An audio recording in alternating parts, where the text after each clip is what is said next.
Hey boys and girls, welcome to another super exciting, outrageous toy review. Kevin, what do you have for us today? I've got the complete set of Star Wars Episode 7, The Force Awakens peg warmers. Oh boy. These are figures that I bought in crazy excitement the week Star Wars came out. Some of these guys, in fact, on Force Friday.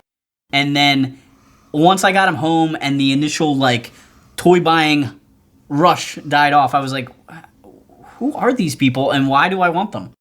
Yeah, you know, it's funny, in the initial rush for these toys, there was a nationwide Star Wars toys shortage. They were gone. We went to Toys R Us with Heather and Paul, and we stormed that section with a whole bunch of other people, and I was really excited for all the stuff I got, but I basically got vehicles and a couple of the peg warmer guys.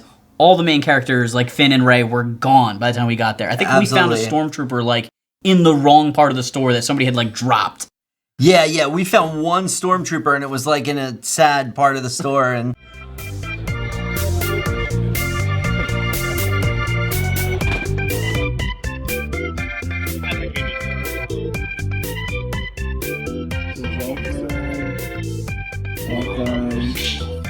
Oh, there's a popcorn.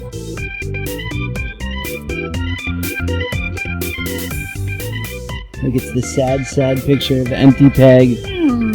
There was that, but here's the peg warmers. Here's what's left, and I want to see if I can identify. All right, I'm going to start with this guy because I feel like he had the most memorable screen time. Okay. So take a look at this figure. He's very red. He's got a helmet.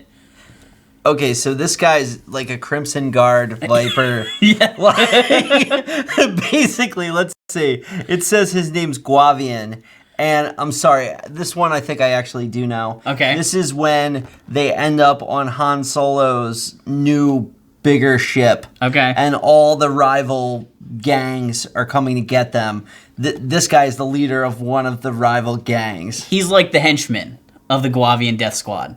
Oh, he's the leader doesn't wear a helmet. This is one of the dudes the that generic get eaten by the big right. The big thing. All right, so you know who he is. I know who he is. He's the most exciting of these figures. But I still think he's a Crimson Guard Viper. Yeah, that's where I am on that one. one. Next guy. Brown, pretty standard looking uniform. He's got a helmet with a visor. Oh, okay. So I mean, this is a generic army builder figure, but when you're building armies with stormtroopers with flamethrowers, you're never... I'm sure he's in the movie. I'm sure he's in the scenes where they're getting ready for a battle. But the battles do not take place at the Rebel base, so we never see Rebel foot soldiers really fighting. I mean, they probably come in when they're on the planet with Maz. Yeah, they're probably standing next to Princess Leia when C-3PO's like, oh, it's Han Solo. I'm C-3PO. You might not recognize me. I have a red arm. This guy's 100 yards in the background, getting in a ship or something like that. Yeah, so this is the Resistance Trooper. But, Star Wars Force Awakens toy line did something to try and sell these, and that's the combine a figure feature with the special guns. You could see this was very calculated. Right. This one, it's Poe Dameron, which you want. Right. It's First Order TIE Fighter pilot, which a TIE Fighter pilot's cool, and then this guy. What do you have? This one actually is kind of a weird mix because we've got the Guavian Enforcer. Yeah. We've got the First Order General Hux, who is a main character, but maybe not the most exciting main character. Yeah, he doesn't put the action in action figure. Right. And then the Inquisitor from Rebels. Right. Which was part of this toy line, but didn't really fit in this toy line. So this one doesn't force you to buy it as much. Right. But there were definitely certain combinations of figures. There was a later wave that was Han Solo, Rey, and some generic Wolfman guy. Oh, wow. And it was you're only buying the Wolfman to get the weapon set, if you want the weapon sets. I don't even know. Are they supposed to be droids, drones, or a weapon station that guys can carry? It looks like they show you them. But that's just that one holding... piece. But then they all connect to make something. Oh. And is that a droid, or is that a bigger accessory? I don't know. This is very strange. It's strange. Have you built many of these? I guess you haven't because you've had No, all because the I never peg opened the peg warmers. warmer from any series. Yeah, Right? Yeah. there you go. All right, so the next guy we've got here, he's wearing overalls. He's got a green shirt. He's got a goofy helmet.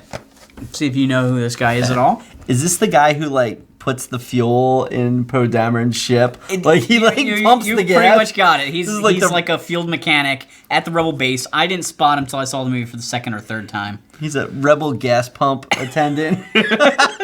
That's this guy. He's from Jersey. Super exciting. Gross Towers. Goss Tours. Trademarked. Yeah. Did they really need the trademark? Somebody's gonna steal that name. Somebody wants that one. Yeah. All right, and then the last guy we have here, he's got like a goofy low hat and a mask that covers most of his face. He's got some robes. Yeah. So I'm looking at this guy. He got some cool weapons. Look at these He's got a crazy axe thing. Yeah. So, oh my, I need to go out. I think that I'm going to give you both theories. Okay. My first theory is that he's one of the guys that's giving Rey the money for the junk. That's theory one. Okay. And then the other thing is, he looks kind of like Maz does, so maybe he's her chief of security or something like that. That's a good theory. Those are my two theories. What do you got for me? All right, so this guy was a character on Jakku who was supposed to get involved with Rey. I don't know whether he's helping her or trying to arrest her. He's actually a constable, but his scene was cut. Oh. He got a 3 3/4 inch figure. He got a big 6-inch black scale figure before Rey did, and his scene was cut from the movie. So if he's even in the movie, it's in the background of some scene leading up to the scene that he was actually supposed to be in. Did they make a figure of the guy that gives her the expanding green muffin thing? Yes, they made a small version of him. Yeah. What's his name? I'm totally forgetting. It's Simon Pegg's character. Though. Yeah. He's cool. I did get that figure. But yeah, it's not him. I think he might be related. They're all to part of that whole, government thing going on there. The oppression of the poor people. Man, it's why would you build a robot? It looks like the bottom of this is some kind of repulsor lift, and then it's an engine, and then it's got axes. I mean, those features are definitely for kids. I don't mind that they include that kind of stuff. Yeah. Even the Power of the Force line in the 90s.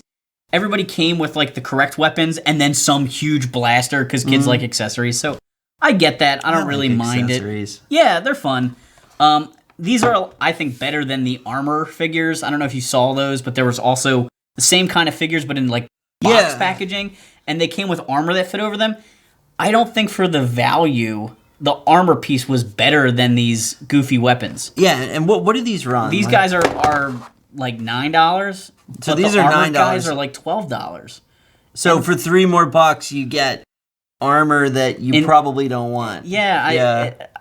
For just a bonus accessory, I think these are a better value. Yeah. So yeah, I mean, these are all definite peg warmers.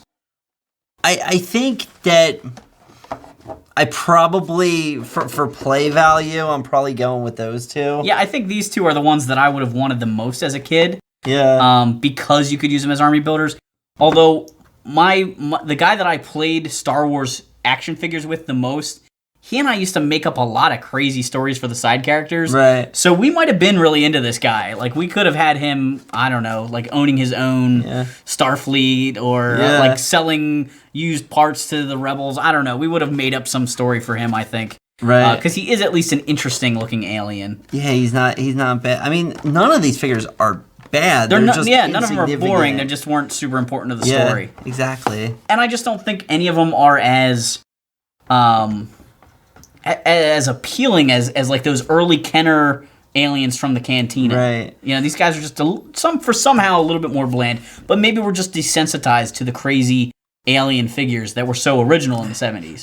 They all are kind of generic. The one thing I noticed about this guy that I like is, look, there's a break in his skirt. In his skirt piece. Yeah, I'm kind of lobbying for better skirt usage in action figures for leg articulation reasons. No more hip hinderings. Yeah, I'm against that.